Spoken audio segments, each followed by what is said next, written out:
Hi everyone, in this video I'm going to talk to you about how to reapply your sunscreen when you already have makeup on, and I'm going to give you suggestions for the best options out there on the market in terms of actual products. So if this is something that has interested you or been a question that you have been asking or a problem that you've been trying to solve, then this is the video for you. Thank you for subscribing to the channel. If you haven't already, please go ahead and click that red subscribe button. You can also follow Allura Beauty on Instagram, and if you haven't seen the latest video, I believe that one is for Maybelline's new limited edition coffee inspired and scented lines of their Superstay liquid inks.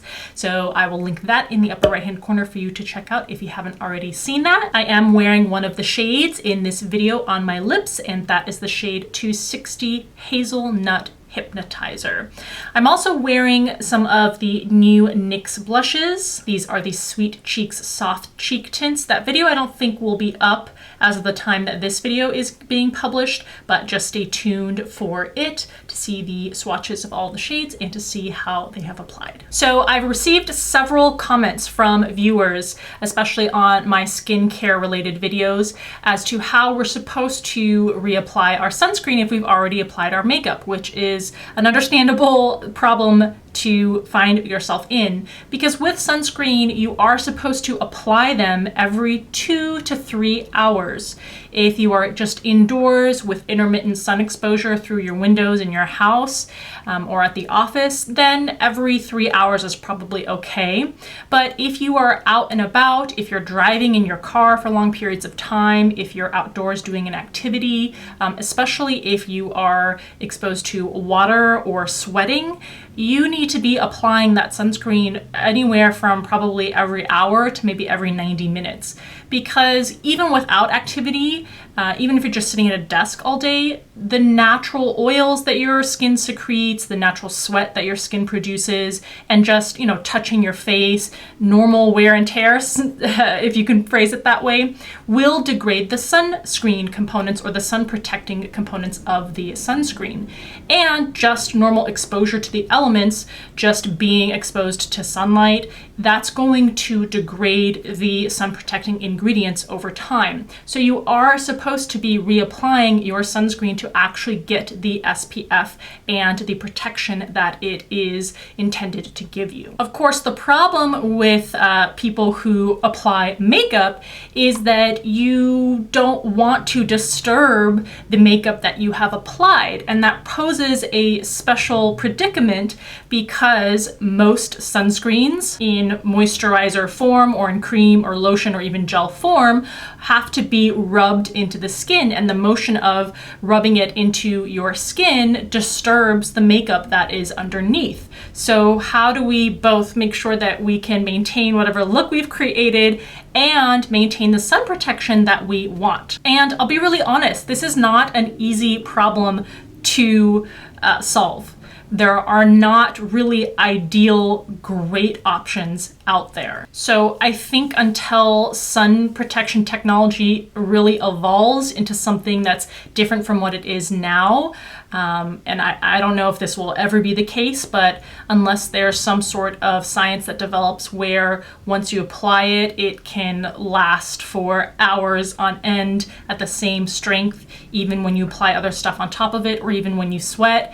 Unless that happens, the solutions that I'm going to give you in this video are going to help with maintaining some level of sun protection, but they're not great solutions. There's no ideal solution. There's nothing that's going to be better than you actually reapplying the sunscreen or the moisturizer that has sun protection in it on your face and blending it into your skin. Now, before I go into the possible solutions, I want to say two things. The first one is going to be that your most important step is going to be the sunscreen that you apply underneath your makeup. You want it to be of a strong SPF. If you're someone who's worried about reapplying and needing that SPF, you're probably someone who has a decent amount of sun exposure. So make sure it's at least SPF 50. Go all the way up to SPF 100 if you think you're someone who is going to have an issue with being able to maintain sun protection throughout the day. So that first layer that you put on is going to be the most crucial.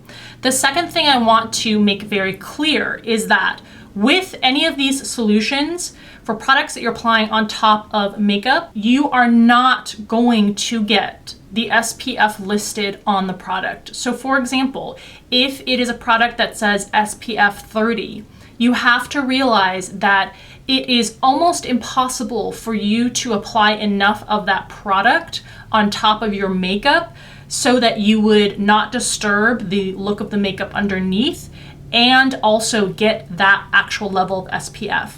So for the rest of this video, when I'm giving you possible products or solutions, just keep in mind that if a product says SPF 30, you should at most be expecting that you will get an actual sun protection value of maybe 10. I think that expecting a third of the SPF is a little bit generous, but we're just gonna, and there's no real way to test that and tell. It depends on how much you put on your own face, how the product works, things like that.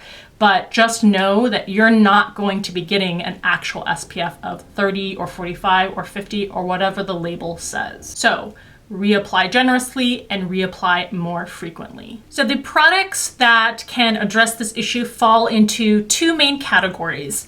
There are sprays that have sunscreen in them, and then there are powders that have sun protecting ingredients in them. There is technically a third category of things like BB creams that they say you can reapply, but to me, those don't seem like a real solution to this issue because that's just basically applying more makeup to the skin. And so I don't really consider those as actual potential options for solving this issue. So let's start with talking about sprays. The major issue with spray-on sunscreens, even ones that claim to be kind of setting sprays or sprays that you can apply on top of makeup, is that almost every single one of them is alcohol-based, and that's denatured alcohol-based. And whatever you believe about whether denatured alcohol is a damaging ingredient for the skin or is an acceptable ingredient for skin aside, the danger in having a spray-on product that is mainly or highly containing of denatured alcohol is that people usually do not use these products as they are supposed to be used.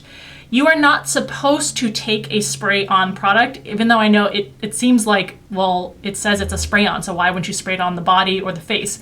In actuality, you're supposed to take those products and actually spray them into your hand, rub them in, and then apply them. You're not supposed to actually just take it and spray it all over your face. And one of the reasons is exactly because you would then be spraying the denatured alcohol into your eyes and breathing it in, both of which are not good things to do. So unfortunately, even if the spray bottle had on the back in small lettering and it said for directions, spray into your hands, then rub into the skin, most people don't do that. So that I think is a major issue. In addition, many of these spray-on sunscreen products have fragrance in them. It is very rare to find one that is not packed full of fragrance, which is not good for the skin. Regardless of whether you think you're sensitive to it or not, fragrance is never going to be a beneficial ingredient for your skin. That's just the bottom line. So a lot of them contain that problematic ingredient. And then on top of that, to have the alcohol issue, it pretty much excludes almost every single sunscreen product on the market. And in fact, in my recent video, my recent anti-haul video for July 2020, I talked about Milani's new SPF 30 setting spray, which I got excited about because I thought, oh, maybe this is a potential product that I could include in this video to show you. But that product contained not only, I think that one of the first ingredients was denatured alcohol, but also contained other irritating ingredients for the skin. So if you use it correctly, a spray option really actually isn't a good solution to this problem, because if you are putting it on your palms and then rubbing it into the skin, well, that defeats the whole purpose of not messing up the makeup underneath. And if you use it incorrectly, then you are doing something that is problematic to your airways and to your eyes, potentially into your skin. In addition, most of these products end up being kind of shiny on the skin, which a lot of people don't want. For example, I have the Kate Somerville Makeup Setting Spray SPF 50, the uncomplicated SPF. It's supposed to be a makeup setting spray that you can apply on top of makeup to get the SPF.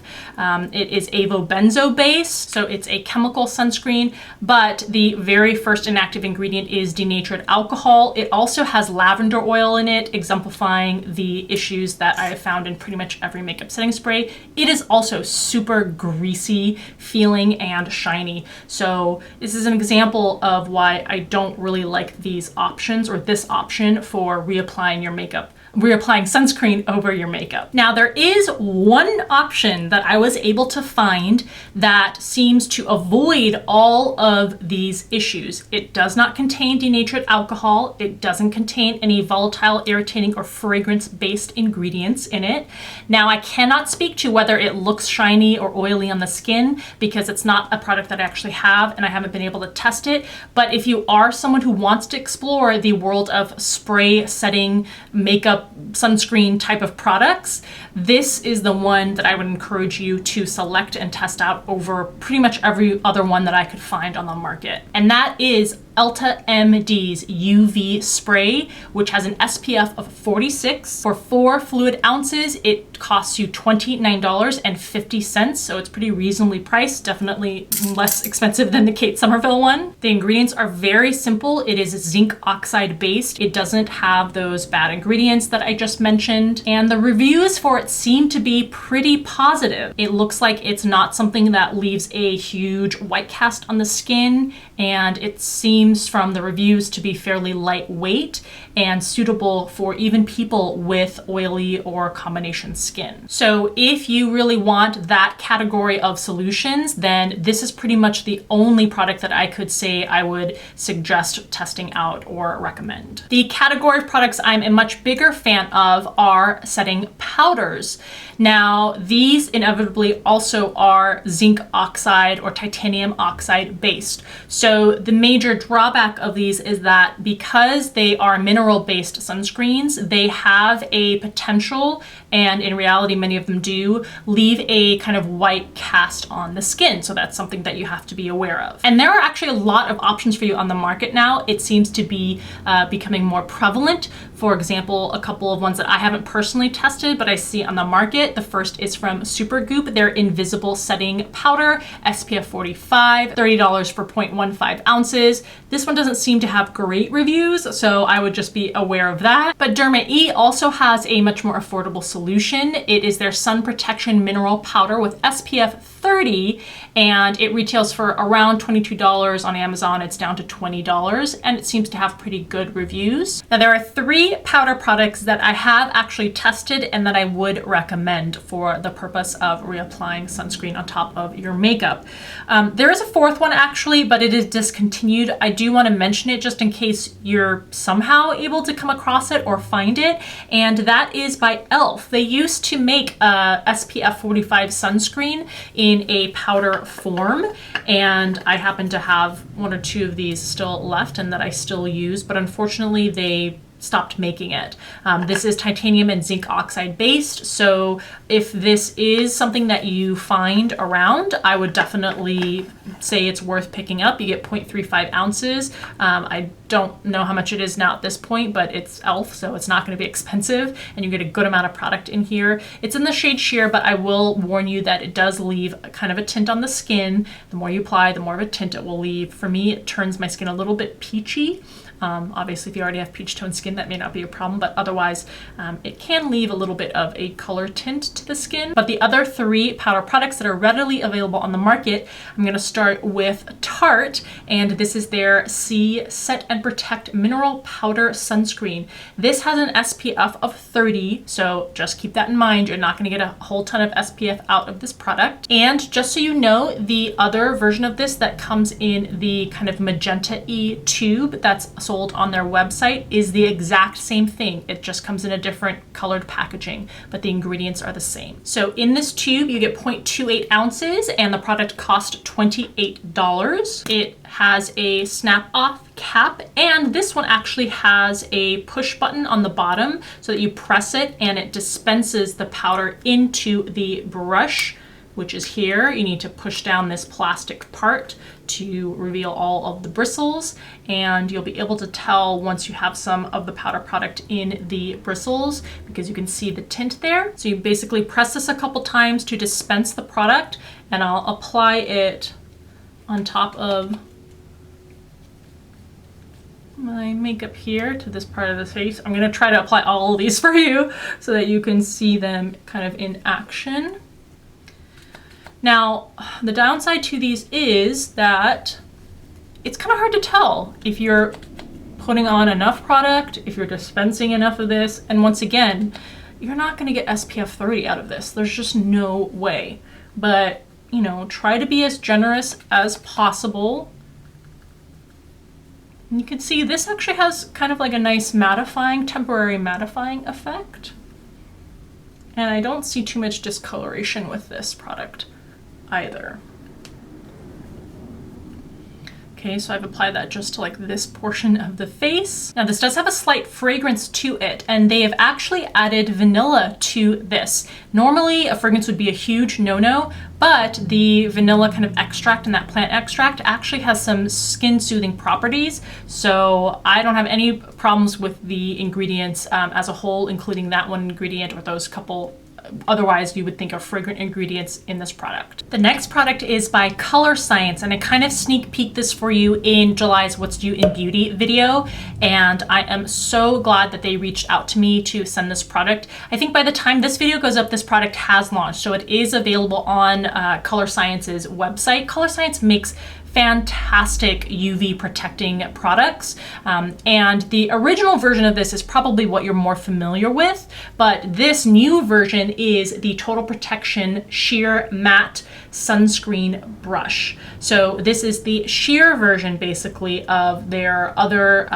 sun protecting product that comes in this brush form. This one is going to retail for $45, and you get 4.3 grams or 0.15 ounces of product, so definitely more expensive. Now there are two major differences between this new version and the original version. The original version, if you look, will have, I believe it's 4 different tints. So that product is tinted, so you could use it alone, even as more of like a powder makeup for light coverage, or you could use it as a setting powder or reapplication powder over a makeup that you've already applied. Just know that it's gonna have a little more color. This version is, as the name suggests, sheer. So it is not supposed to impart any sort of color to your skin. The other major difference is that the original version has an SPF of 50, whereas this new version, the sheer one, has an SPF of 30. So you have to keep that in mind in terms of understanding that there is a lower SPF rating, and of course being aware that you probably won't get either SPF or 30 or SPF 50 with either product. So the SPF 50 original version has a combination of titanium dioxide and zinc oxide. This new sheer version, matte version of SPF 30 is purely zinc oxide based. So like with the Tarte one, this comes in a very convenient travel friendly packaging, but this doesn't have a little clicker at the bottom. So what you do is you have to take the product and you have to actually tap the powder into the brush. So you gotta tap it a few times, and then you can take off the cap and expose the bristles. And for this, because it is colorless, it's a little bit hard to actually see whether you have the product. You can actually see on camera, because I've dispensed enough powder in there, you can see it, but just make sure you're checking to see that you actually have product in the bristles. If it's your first time using it, I know from experience, it may take several taps to actually get the product to start into the brush. But we're gonna apply this on this side of the face, kind of on top of where we have not applied the Tarte one already.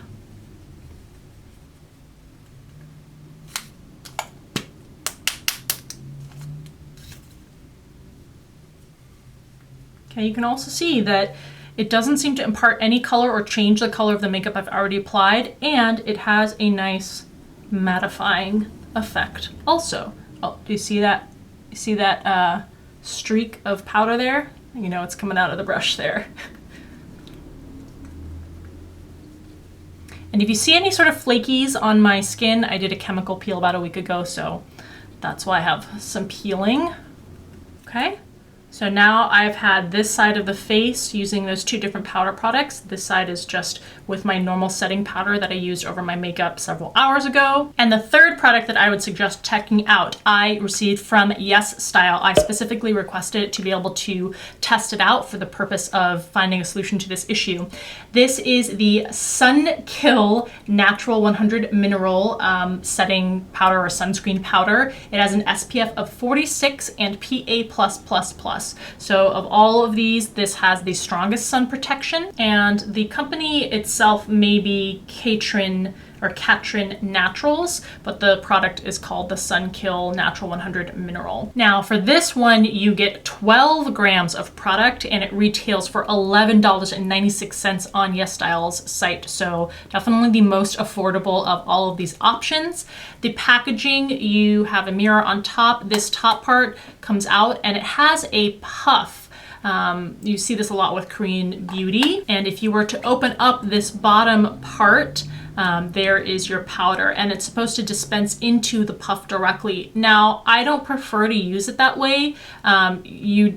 If you used it as the packaging intended, you would simply allow it to dispense into the puff and then place the puff over your skin. I prefer to use a brush to apply because I can wash it and keep it a little more sanitary. But if you are going out for travel purposes, just like with these products, we can't really wash the brushes, then that's obviously an option for you. This is zinc oxide and titanium dioxide based and doesn't, again, contain any sort of fragrant or bad ingredients from what I can see. I'm going to take a clean brush and I am going to buff the powder into my brush, and I'm going to apply it to the whole left side of my face.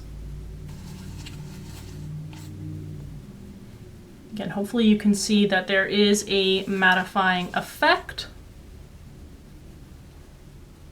And I don't see much of a difference in terms of tone or the color, which is good.